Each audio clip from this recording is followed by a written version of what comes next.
Mon père avait fait rentrer les bêtes dans l'étable, et moi, mes rêves dans mon cœur. Le temps semblait marcher à pied, comme un vieux paysan, et dans le ventre rond de ma mère, une heureuse nouvelle n'allait pas tarder. Tout autour de moi, dans la rouille de ce petit matin, s'écrivait déjà à l'encre rouge des coquelicots l'été lourd et chaud. Mon père n'arrêtait pas de répéter « Il faudra que tu égouttes les pâtes. Maman ne pourra rien faire d'autre aujourd'hui. » Chacun avait sa tâche. Tout semblait organisé et à l'horloge, de grosses cerises me souriaient. Ma grand-mère avait dit « L'hôpital, ce n'est pas un endroit pour naître. C'est un endroit pour mourir. » Je crois qu'elle avait raison.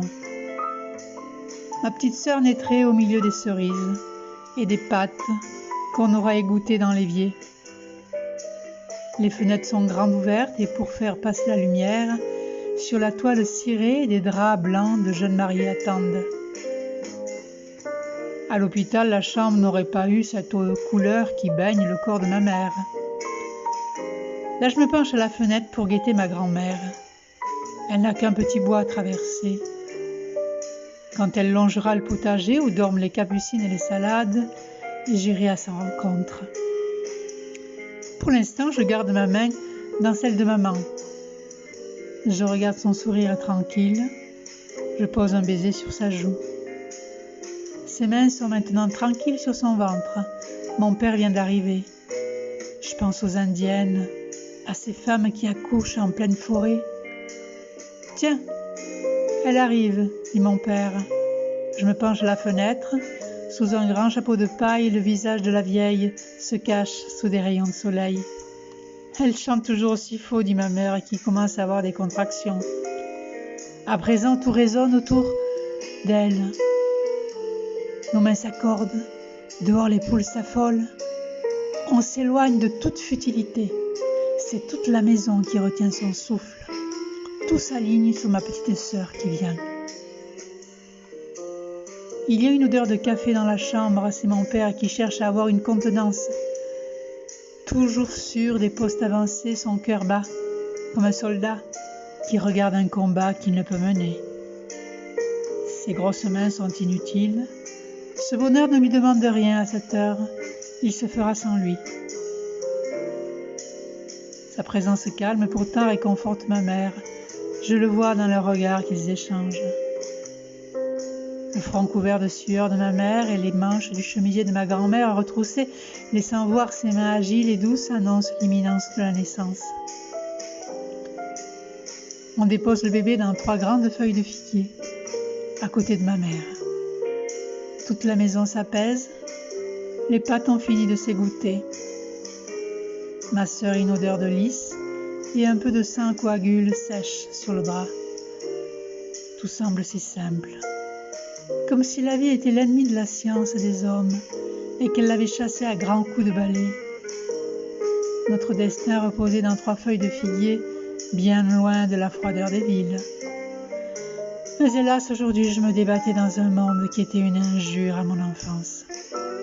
Ma vie avait perdu ce subtil équilibre.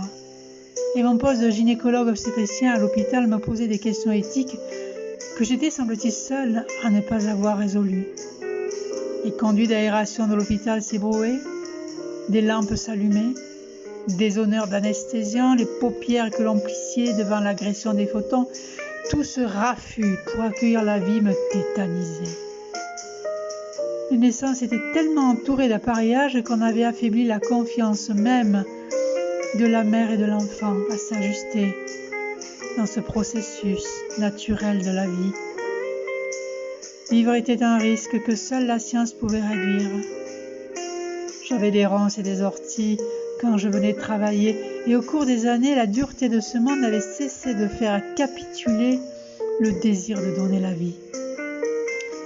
C'est sur la tombe de ma grand-mère que je suis allée puiser la force. Jonchée de pommes et de feuilles de laurier, la tombe attendait ma visite. Je fus plus libre d'exercer dans une petite maternité des Alpes de Haute-Provence. Et le jour de ma retraite, bien des sages femmes sont venues me faire part de ce que ma pratique leur avait appris. La vie a besoin dès les premières secondes, de douceur.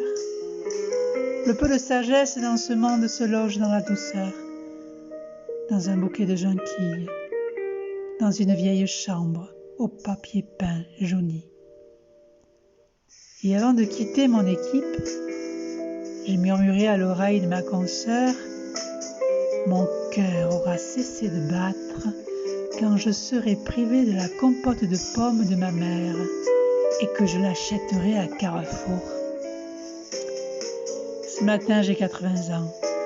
Je n'ai point peur de la mort, mais de confier ces dernières années à des hommes et des femmes qui sont entrés dans leur vie par hasard, dans le bruit et la fureur du monde, et qui en portent encore des traces indélébiles.